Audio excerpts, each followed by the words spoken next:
one. Welcome, everybody, to Chats with Trae.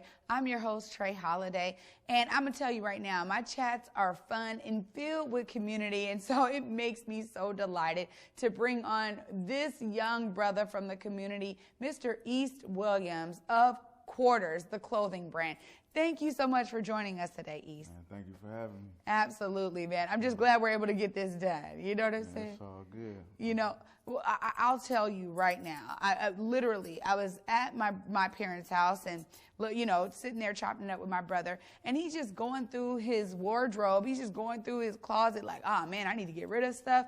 And I'm like, what is, I mean, he pulls out some stuff, and he had several of your items. I'm like, what is that? Like, where did that, who got this dope logo, you know, popping off? So immediately he's like, oh, man, that's my guy. You know, that's my bro. I'm like, oh, please connect us, because really there's so much that happens in our community that is not elevated enough. So I gotta start talking about it, because first of all, this logo that I hope the wide can capture, but that logo right there, how did you come up with something so dope? Oh man, it was well, the name of the t-shirts, I remember when the world went crazy. So basically the concept is that you know, it was it's a time, you know, in the inner city you have different phases of drugs of choice, you know what I mean? Yeah. And you know, you got the crack era, you got the opioid era right now, and I just looking at it, you feel me, at a perspective is man, there's a lot of folks on syrup and all that kind of things, you feel me? And you feel me, it's I remember when it was looked down upon, but now it's like popular, what you call that? It's like the populace now, you feel me? And I'm just being from a era when I seen it, when it was looked down upon, to now it's kind of like the popular thing. You got Justin Bieber talking about it, and it's just like folks don't even understand, like, you feel me, like what it do to folks, you feel me? I'm not trying to be on no preachy stuff, but it's just a thing where that was basically the concept behind it, you feel me? Wow. Because I remember when the world went crazy, it was just, you feel me, because it goes on. You know? I love that, because you know what? There's not enough infusion of that kind of messaging in clothing. And I think back to, you know, the hip hop era, and there was movements happening in fashion. And I feel that with this drive for like designer stuff, you lose a lot of that. So do you feel that what you're doing with your clothing brand, Quarterz, is actually making statement pieces with what you produce? I mean, I when I put it out, I don't look to change the world or nothing like that, or like make a statement for people, but it's just, I guess it's just conversation pieces, you know what I'm saying? Instead of just putting some stuff on the shirt and just putting it out. My fault. What was your question? No, that's good, because really you're making meaningful art with your pieces. Yeah. I mean, but like you said, you can't utilize that and think you're going to change the world. But again, it starts discussion, right? Right. My granddaddy liked to call them conversation pieces. You know what I'm saying? So I guess that's what you call it, conversation pieces. You know what I'm saying? I love that. Just you know, just looking at it, you feel me? Just you know, speaking on it, you know. Yeah. You really taking your own lived experience into your designs. I mean, that's really what it's about. So how did Quarterz come about? I mean, it's a very unique name, and the way that you spell it is unique. Like walk us through the beginnings of you starting this business. For sure.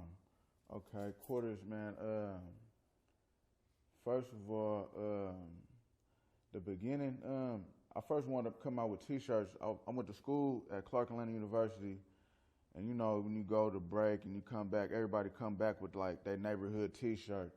So you know, you got folks from over here repping where they repping, and I come back home like, man, I ain't got no T-shirt to rep, because I'm telling folks about the CD. Yeah. I'm telling folks how we get in, you know what I'm saying? But I don't got no shirt, no representation. So that was like the first spark of it.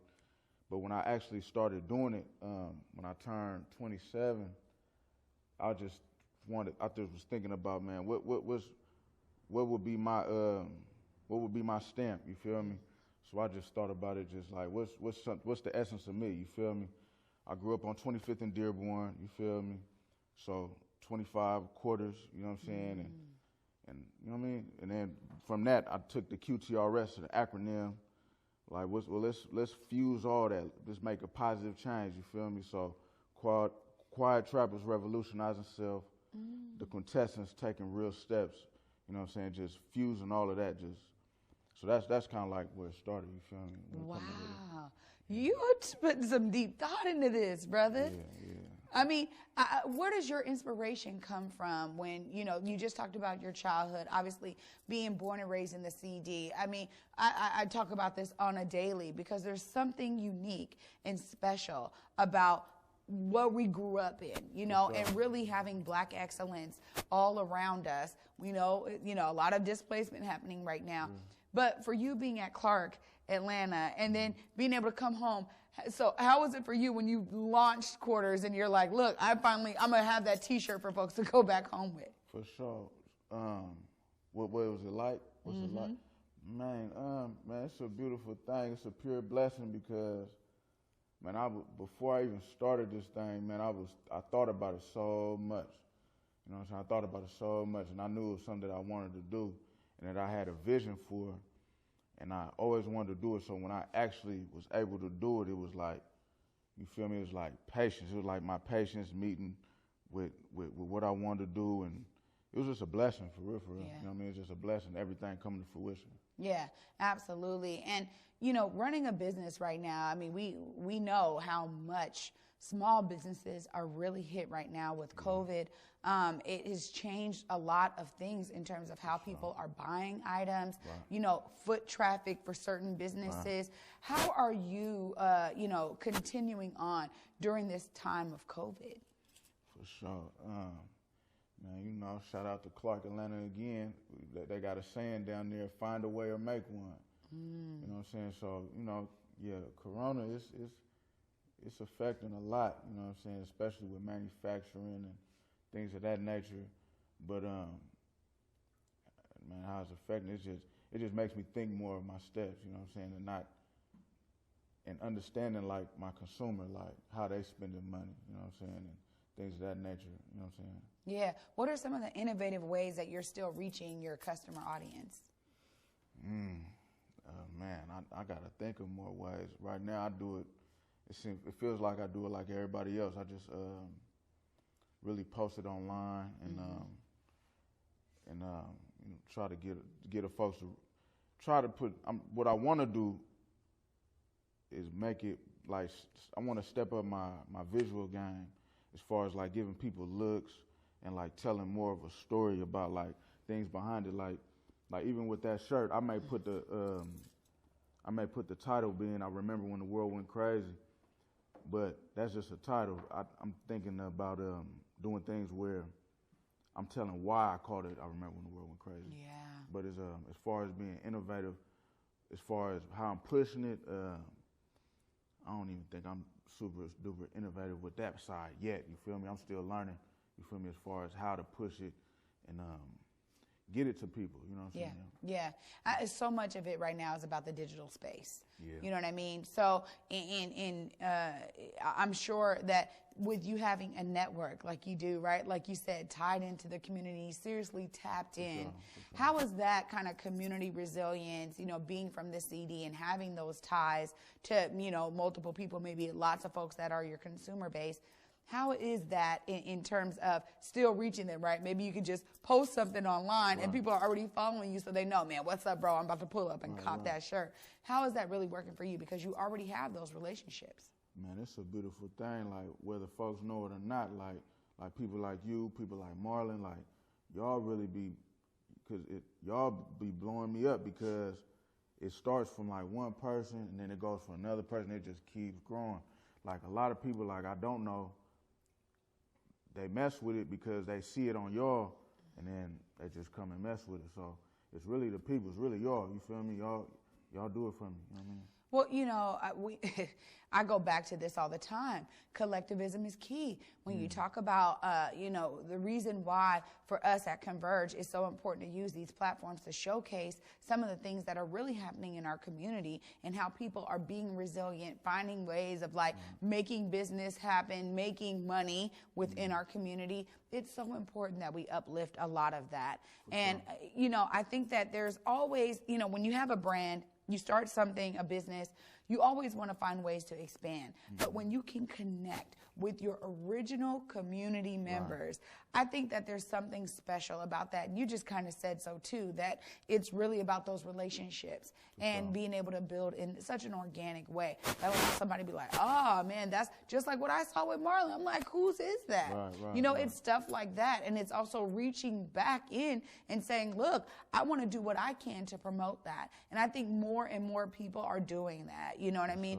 It takes me into this movement, and I got to talk to you about it because it's such a unique time for so many of us. And, talk about you as a business owner, but you're also just a community member, man, who's grown up as a black man. You went to HBCU, and then you brought your brilliance back, which I'm always thrilled when people bring their brilliance back. But what is it that you're seeing in this movement that either has you excited for change or maybe gives you pause to wonder if we're actually moving fast enough? Man, it's wild, man, because with the protests, I'm gonna be honest,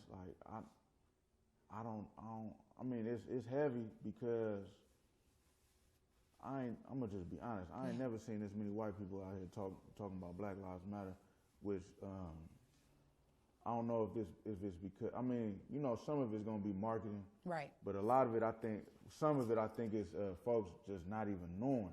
So they got a lot of these white people is getting hip to we've been going through this for years. You feel me? We lost plenty. Like in the CD, we done lost plenty folks. You feel me? To the police. You know what I'm saying? But as far as the protests go, I feel like the protests, man, it's you got to speak on it. You got to make noise. You got to tear some stuff up. But until folks is getting until folks feel like if police feel like if I do this, something gonna happen to me, then I don't feel like stuff. I hope it would change, but I don't think it's gonna change. But what we gotta, I don't know what we gotta do, but what must happen if we want it to change, something gotta happen to them folks that do wrong by us, by anybody. You feel me? Because you got some white people getting killed on the front lines these days. Yeah. That what's the white dude over in Missouri somewhere? The 17-year-old that shot. Yeah. He killed 2 white people. You feel me? So, they starting to feel it too. So until these folks that's coming out and to these peaceful protests with guns and killing folks that's unarmed and stuff, until stuff happens to them, man, you feel me? It's gonna keep on going on. But them folks that be doing that kind of stuff, they be knowing who to play with and who not to play with, you know what I'm saying? But it's not gonna fly. Something gonna change, you feel me? Because you can't get away from God's wrath. That's right. You feel me? But yeah, that's a heavy thing. Boy, it really is. It really is. And I think that what you said is so true because we talk about this all the time. The countless number of police deaths by the hands of police throughout this country, it really hasn't been met with a brute sense of force like other movements that we've seen. You mentioned it earlier, the crack epidemic. Wow. How people it was droves of them going into these areas, into communities, and locking up, hundreds of people. All of you are gang related. Exactly.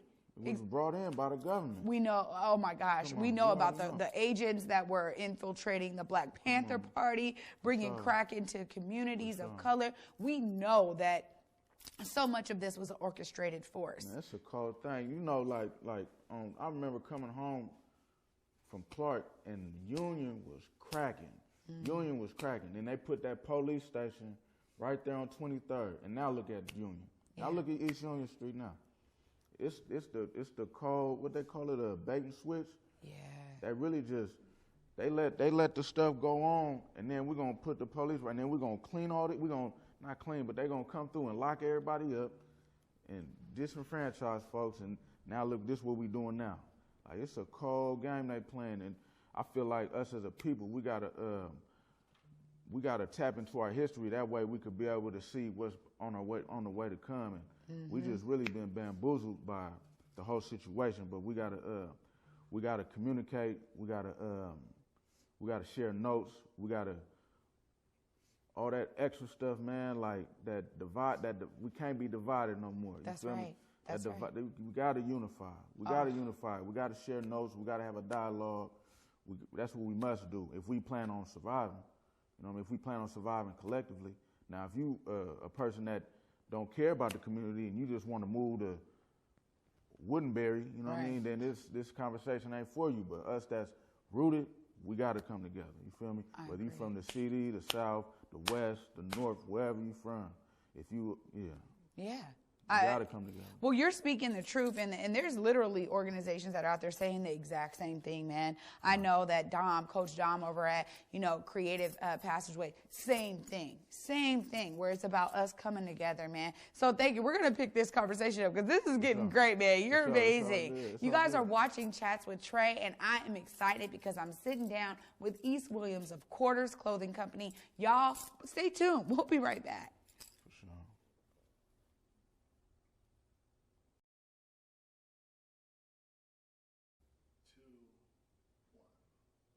Welcome back, everyone, to Chats with Trae. I'm your host, Trae Holiday, and I'm having a really great in-depth discussion with East Williams of Quarterz.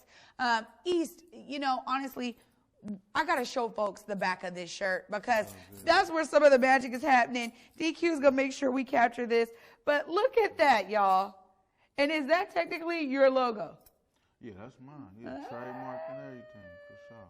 Quarterz in the building, man. I love this color scheme. And, earlier in the first half of this interview, you were talking about the name of this shirt being The Day the World Went Crazy, right? Or, yeah, and what you described is something that I think some of us, me and my generation, experienced very heavily.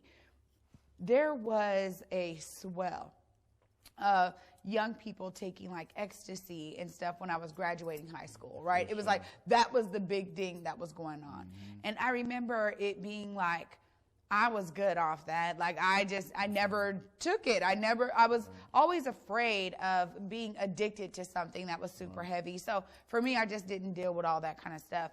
But the stigma at the time was like, oh, well, that's what you do, and it's cool, and it's fun. Right. And then when you start breaking it down, and it's like, wait a minute, that has all of the drugs in it. Like, you got crack and heroin and everything really in that. I remember a lot of folks waking up, and so when you describe, the name of this shirt that I'm wearing today and why you named it such, I think is something that really has proliferated over the last decade or so, because the infusion of making it cool.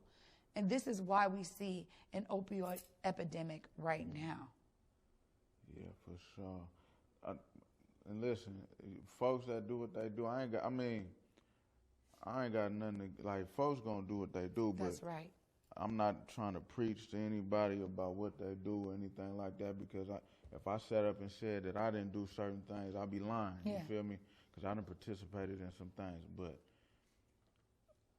it's just, when you know better, you do better. You know what I'm saying? Yeah. And if you withhold information, I feel like if you withhold information from your folks that you know that could help them, I feel like that's a sin. You know what I mean? Yeah. So if we have an opportunity to give information to folks, then we should do it. You know what I mean? And right now, like you said before the break, coming together is really key. I talk about this a lot because I think that my word of this year is collectivism, like wholeheartedly. It really is, because you don't build community by building buildings. You don't build community by just having business. you really do that by building relationships. How have your relationships that were, formulated at Clark Atlanta, right? Because we know college years are so serious, and especially at HBCUs, it's like it's promoted for you to have that extended family. I was at Howard, so I know. You know what I'm saying? So how is that for you now, being graduated and everything, but how does that continue on in your life in terms of building community? As far as Clark goes, I'm not even gonna lie. I was, man, I got a couple friends from Clark that I still in contact with, but like you say, it's promoted, so you feel me, stay in contact and woo. I got a couple folks that I am in contact with, but for the I feel like I probably could have did better as far as on the networking side, because when you there, this is the future. It's like the future of Black America. You got people that have intelligent thought patterns that you should be talking with and building with. You feel me? I also concentrated on trying to graduate and get up out of there. Yeah. Because Sally Mae was knocking. As soon as that 4 years was up, Truth. Yeah. For real. I think we all felt that when we had to go out of state. I wasn't trying to owe no more money. 4 years and done. Right. So I was just focused on my little schoolwork, man, and doing my little extra thing when I could do it. But it was really just trying to get up out of there, Well, I thought about that as we talk about building community and collectivism, and even the way that you just described how your customer base has grown is really another example of that. People being able to share and see it on a friend, and where is that, and where does that come from?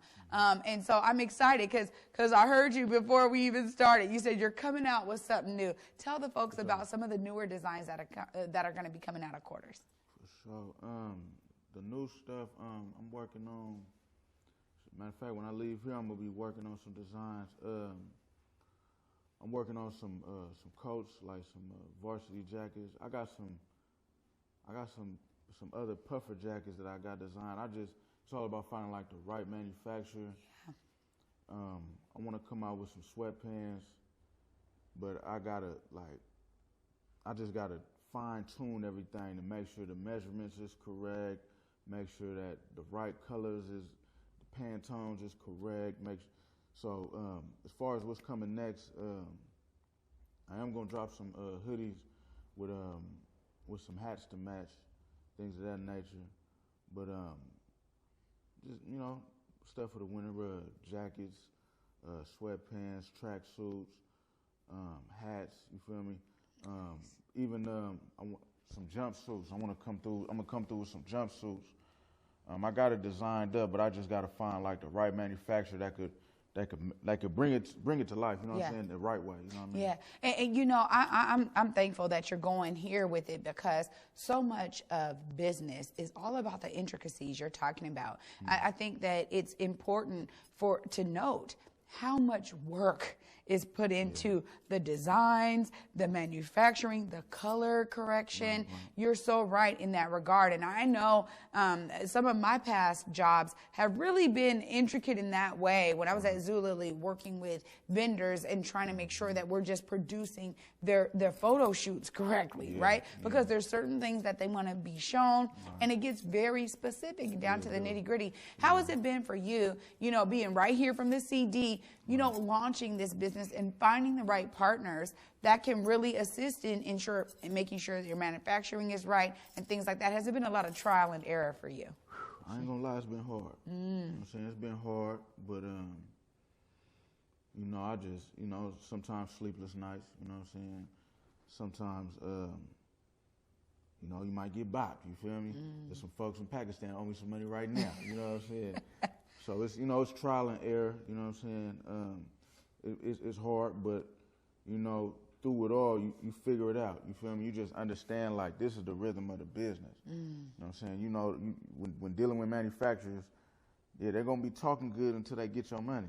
When they get your money, then it's gonna be less responsive to the questions that you have to ask. You know what I'm saying? But beforehand, can y'all do this? Yes. Well, can y'all do it this? Yes. Yes. They're gonna be yes, and well, okay, how much you gonna charge me? Gonna charge you this. Send the front end, and then, okay, what we looking like? And you might not hear them for like 2 weeks. You feel me? Yeah, stuff like that. But that's just the nature of the business, though, because from Nike on down, they deal with the same stuff. That's just the nature of the business. Unless you're making your own stuff, that's what you're gonna have to deal with. You know what I'm saying? It's just part of the business. But it's just learning it and dealing with it, man.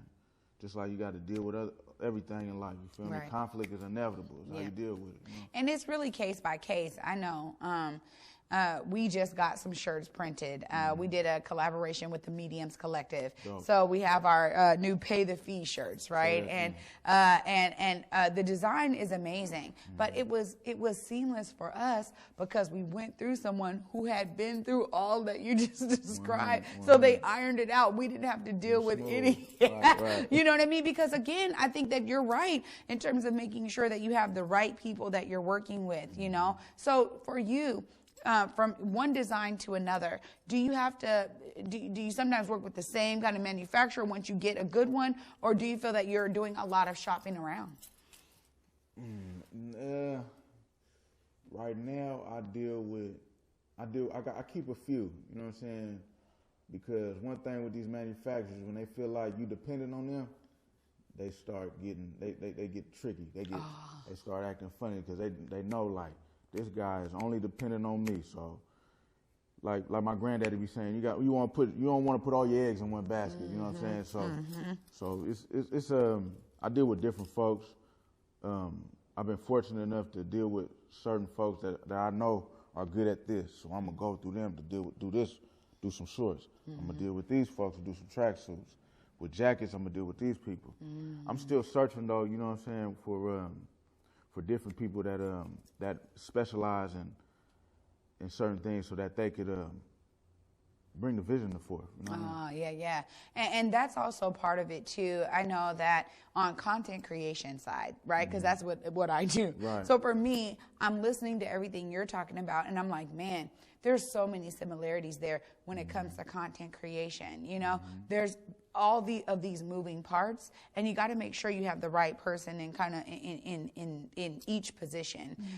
For you, how important is it that your business and yourself, you know, again, coming from the CD, I always go back to that because it's reflective of pieces of our childhood. How much of your business and yourself do you feel like, hey, I want to also showcase pathways to the next generation, right? Showing young black men, myself, you know what I mean? What I've been through, my lived experience, and where I am today. How important is that to you in your business and in your life? Man, that's some of the most important stuff, you know what I'm saying? One of my goals is I want to get my young partners out. My young partners know when I see them, I'm like, when you going to drop a T-shirt? That's one thing I say to them, because it's more than one way to get money out here, you know what I'm saying? And you might like it, you know what I'm saying? But that's very important. When folks come to me and they ask questions, if I know you and we got a rapport, I'm going to tell you, no, you holler at these people. And when you holler at these people, make sure you have this, your UBI number. You holler at these people, make sure you do this. Don't give these people the money yet. Wait till they do it. Like, I give it to them. I give it all to them, you feel me? Because I know that's what I needed when I was coming in, and I feel like if they could, because one day we, you know, God forbid, when I'm gone, you know what I'm saying, it's gonna be somebody else coming up, and I want them to continue the legacy. You feel me? Because really, you know what I'm saying, they really trying to break us down. Like the CD ain't the CD no more. You feel me? But we know, everybody around here know that the CD is the essence of this shit in Seattle. You know what I'm saying? Right. Like everything started in the city. I don't care if you from wherever you from. If you black, you was born in a hospital that was right on the outskirts of the city, so you can't dodge that.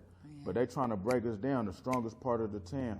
You feel me? But so if I could help anybody out, you feel me? And I don't discriminate. If you cool and you from another section of the city, I'll help you out too. It's nothing.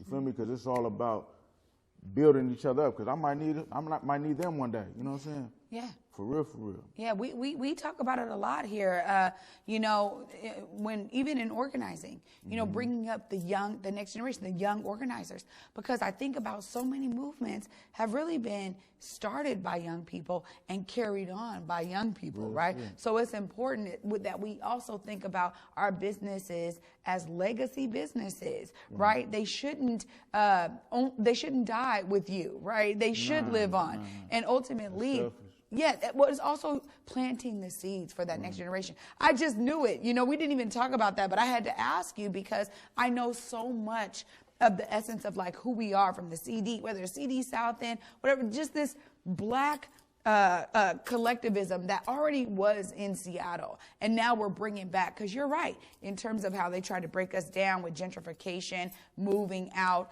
and things like that. I want to ask you, like you said, from the CD, when you saw these waves of gentrification happening and you maybe in the CD somewhere, how was it for you having that kind of backlash, looking at you like, what were you doing in a neighborhood that you grew up in? Man, I don't think no way of it, man, because I don't think nothing of it. But it's something it's funny though, because my grandparents, they still got their house, you know what I'm saying? And it's funny because they was out of town and I'd go check on their house. And so they catch themselves, the neighbors, telling my grandparents, yeah, somebody was looking through your windows and da-da-da-da. So it's cool they being neighborly, but they just don't know, you know what I'm saying? But I mean, I don't feel no way about it. Ain't nobody ever been disrespectful to me, you feel me? Yeah. Now, I know when folks be getting online and they say what they say behind the computer screens, but, I mean, me personally, I haven't come across anything disrespectful as far as that, like, what are you doing here type thing. Right. It's a growing sentiment, I think, because I've heard it so much of it being like subtleties, right? Yeah. People, walking their dog, but they're looking at you like, what are you doing? You know what I mean? It's things like that where it's like these little subtleties that so many people have had to deal with. And, I'm thankful that you were able to come on today and really give us an example of who you are, an example of the excellence that the CD has, I appreciate you for having me. Absolutely, East. This has been amazing. So before we get out of here, how can people find Quarterz? I know people are going to be wanting, I know they might be wanting this shirt right here because this is a sentiment of the times right now. You got to move. They got to move quick because and them sold out in like 3 days. You know what I'm saying? So, but I'm serious on Instagram at East25, EAST2FIVE. The website is QuartersWorldwide.com, QTRSWorldwide.com. Man, thank you for having me, man. And, come through, man. We're going to get you fresh, man. The motto was keep the people fresh, man. So that's what we're going to do, man. Peace and love, man. Amazing, East. Thank you. For sure. Thank you. Yeah, for sure. QTRSWorldwide.com. This has been such a pleasure. I'm so glad that we were able to do this and to learn a little bit more about who you are and what Quarterz is all about. I'll definitely be copping one of them tracks. Just let me know when they come out. Good. For sure. Yeah. Absolutely. You guys, this has been an amazing episode. Once again, a great chat with a great guy right here that was born and raised in the Central District, took his brilliance all the way to Atlanta and brought it right on back. A great example of what I'm always encouraging folks to do out there. Remember where you come from, because there's another person, the next generation, that's looking up to you and wondering, man, how did you get out of where I'm from? How did you make it in the world of fashion or in the world of organizing or in the world of whatever? So always remember that. And I'm glad that I was able to sit down and really share a little bit about who East is and what Quarterz is all about with all of you today. And again, I'll say this, now is the time to really be supporting all of the black businesses that are in your local area, that are across country. Now is the time. They're being hit the hardest during COVID, and we want to make sure that those businesses are resilient after COVID, during COVID, and beyond. So I encourage all of you to find a local brand, connect with them, check in on them, follow them on Instagram, like he just said. You know, be a part of this local movement because it really does take us all. You guys have been watching Chats with Trae, and as I say, make it a great day because remember, you have the choice of doing so. Peace, y'all.